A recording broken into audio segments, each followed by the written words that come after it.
এই মুহূর্তে আবহাওয়ার সবচাইতে বড় খবর, সাগরে ফের নিম্নচাপ, চলবে বৃষ্টি, ভিজবে কোন কোন জেলা। তো আবহাওয়া নিয়ে বড় আপডেট দিল হাওয়া অফিস। বিস্তারিত জানতে বন্ধুরা ভিডিওটি সম্পূর্ণ দেখবেন এবং ভালো লাগলে একটা লাইক এবং সাবস্ক্রাইব করে পাশে থাকা বেল আইকনটি প্রেস করবেন এমন লেটেস্ট ভিডিও সবার আগে পাওয়ার জন্য। তো বঙ্গোপসাগরে সক্রিয় হচ্ছে ঘূর্ণাবর্তনের জেরে আজ থেকে ফের বৃষ্টি শুরু হবে। নিম্নচাপের প্রভাবে সমুদ্র উত্তাল থাকার কারণ মৎস্যজীবীদের সমুদ্রে যেহেতু নিষেধাজ্ঞা জারি করা হয়েছে, কলকাতা সহ দক্ষিণবঙ্গের বিভিন্ন জেলায় বজ্রবিদ্যুৎ সহ ভারী বৃষ্টি থেকে অতি ভারী বৃষ্টির পূর্বাভাস রয়েছে। বৃষ্টি থেকে রেহাই মিলছিল দুদিন। গতকাল রাত থেকে ফের শুরু হয়েছে বৃষ্টি।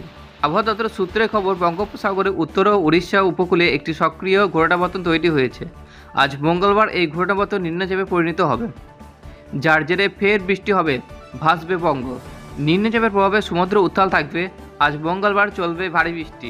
সমুদ্র উত্তাল থাকবার কারণে মঙ্গলবার থেকে বৃহস্পতিবার পর্যন্ত মৎস্যজীবীদের সমুদ্রে যেতে নিষেধাজ্ঞা জারি করা হয়েছে আবহাওয়া দপ্তরের তরফ থেকে। আজ কিছু কিছু জায়গায় বিক্ষিপ্তভাবে বজ্রবিদ্যুৎ সহ বৃষ্টির সম্ভাবনা থাকছে।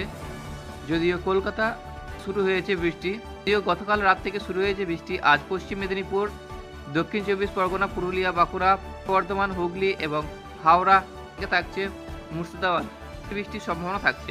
কলকাতাতেও হবে বৃষ্টি।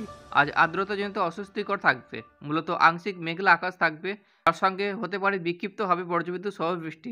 আজ শহরের সর্বোচ্চ তাপমাত্রা 31 ডিগ্রি সেলসিয়াস আর সর্বনিম্ন 26 ডিগ্রি সেলসিয়াস আশেপাশে থাকবে। গতকাল বুধবার ও বৃহস্পতিবার দক্ষিণবঙ্গের জেলায় জেলায় ভারী বৃষ্টির সম্ভাবনা থাকছে। বিক্ষিপ্তভাবে বৃষ্টির সঙ্গে 30 থেকে 40 কিলোমিটার দমকা ঝোড়ো হওয়া বইতে পারে। তেমন কলকাতা বাড়বে বৃষ্টি। দক্ষিণ চব্বিশ পরগনা, হাওড়া সংলগ্ন এলাকাগুলিতে হবে বৃষ্টি।